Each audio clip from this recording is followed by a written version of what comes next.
aqui é a Sâmia do Spoilericia e hoje é o vídeo resenha do Apanhador no Campo de Centeio. Eu li esse livro no projeto TBR e ele faz parte também do projeto 1001 Livros para Ler Antes de Morrer, que eu estou fazendo aqui no canal. Quem ainda não conhece esse projeto, eu vou deixar aqui nos cards a playlist deste projeto. Além disso, ele foi o escolhido do projeto TBR que eu comecei a fazer. Esse projeto, então, consiste nos livros que eu escolho da TBR do mês. E aí vocês votam em qual livro eu devo ler primeiro, eu faço uma resenha e já coloco a votação para o próximo livro que eu devo ler da TBR. E assim eu pretendo completar toda a TBR. Entretanto, esse mês eu não consegui completar todos os livros da TBR. Foi difícil fazer isso, porque aconteceu diversos problemas durante o percurso. Eu fiz diversas outras leituras que eu estava com vontade. Então, o fato de eu ter o projeto TBR não exclui minhas outras leituras que eu faço por vontade própria ou porque eu preciso fazer. Então, foi difícil. E eu já vou lançar agora a TBR para o mês de abril e já vou deixar nos cards a enquete para a votação do livro que eu devo começar lendo dessa TBR. Lembrando que a votação vai até terça-feira. Bem, um dos livros que tá é A Máquina do Tempo, que já estava na outra enquete e continua aqui, gente. Bota aí.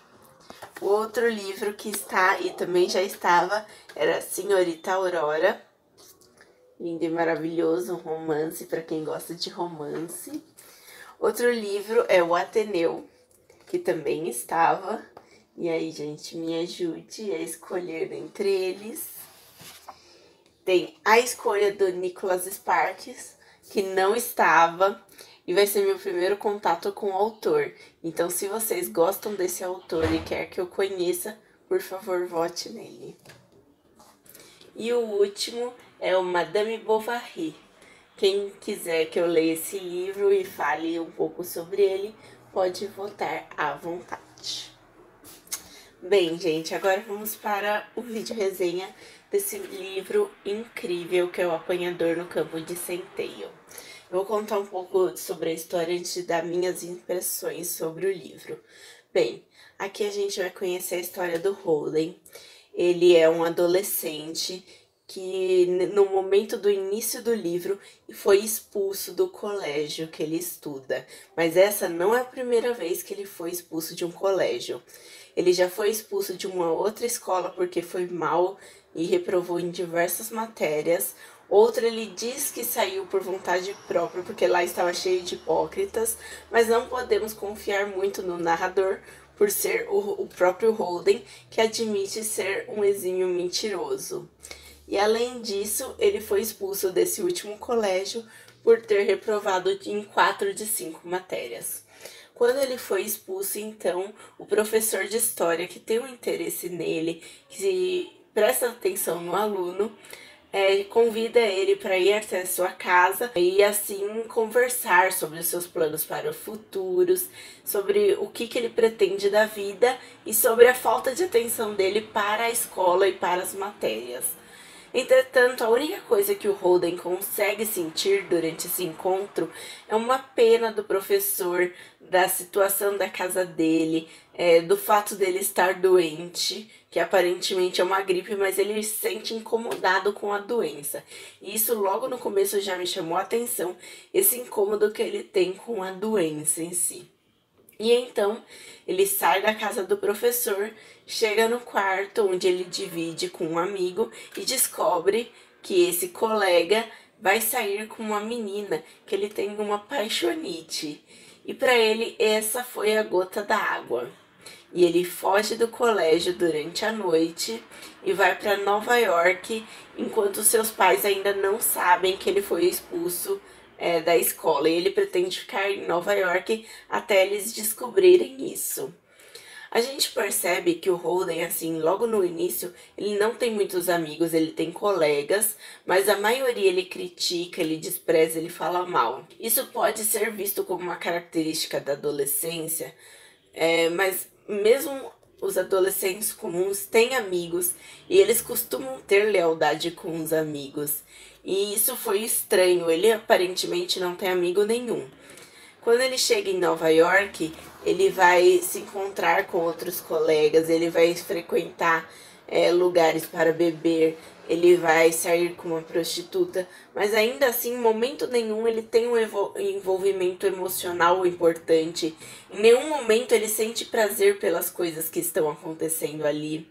Em nenhum momento ele se sente feliz. E a todo momento ele critica, ele fala mal de alguma coisa. E para muitas pessoas que irão ler esse livro, isso é incômodo. Vai se sentir como se nada para ele tivesse bom. Mas aí a gente tem que entender que na adolescência a pessoa já tende a ficar um pouco mais reclamona, olhar o próprio umbigo. Então, ser egocêntrico é um pouco da adolescência. E além disso, a gente tem que pensar que o adolescente não sabe muito bem onde ele se encaixa. Ele não sabe se ele é um adulto ou se é uma criança. Em alguns momentos ele age como criança e vai alguém e fala, você não tem idade para isso. Aí quando ele age como adulto fala, você ainda é muito novo para fazer isso. Então, todo momento a sociedade, ele mesmo não sabe como se comportar perante a sociedade, ao mundo.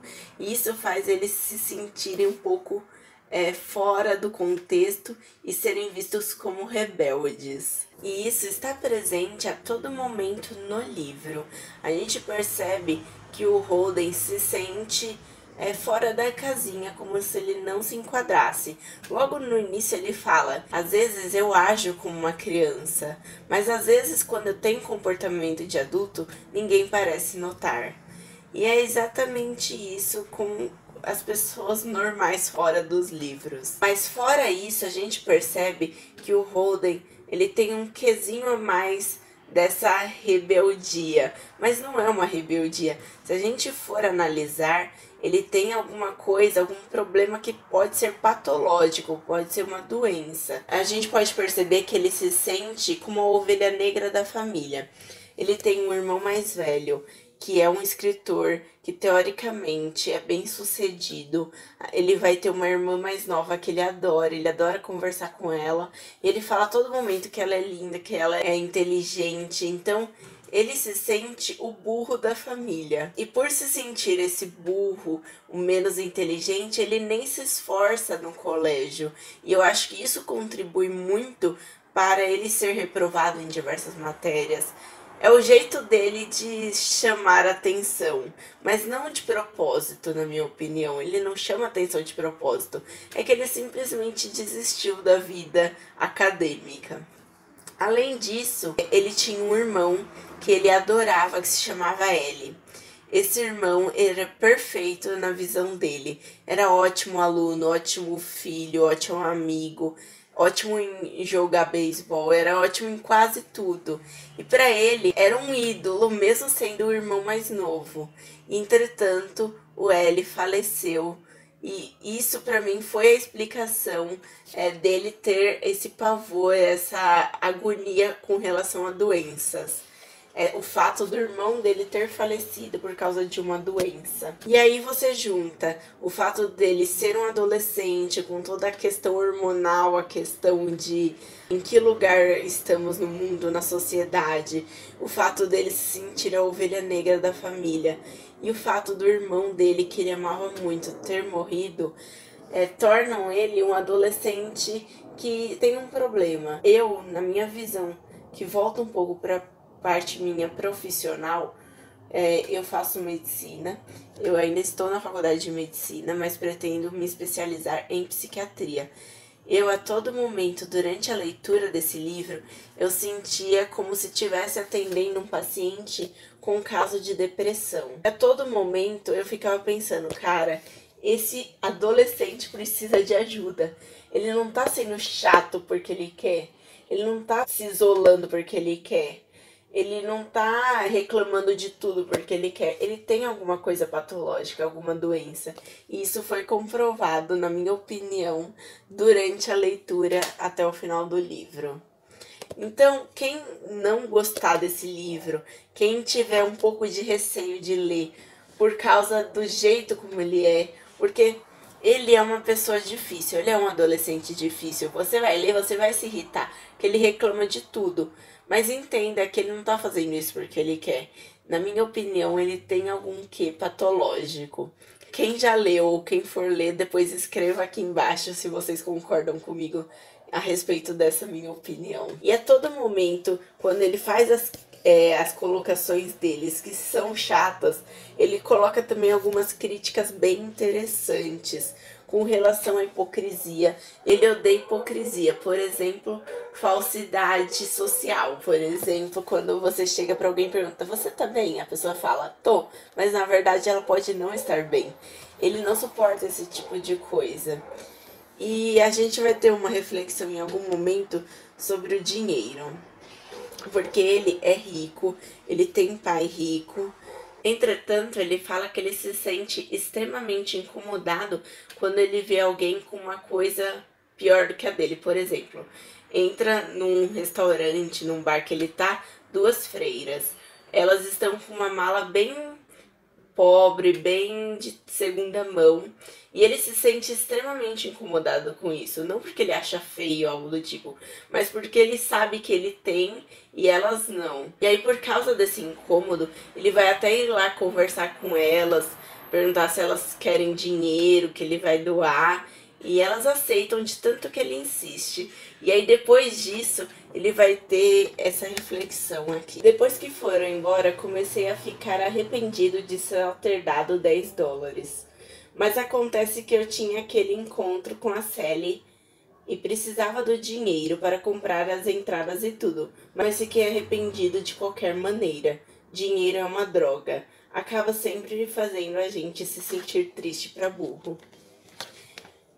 Como vocês podem perceber, a linguagem é bem fácil de entender.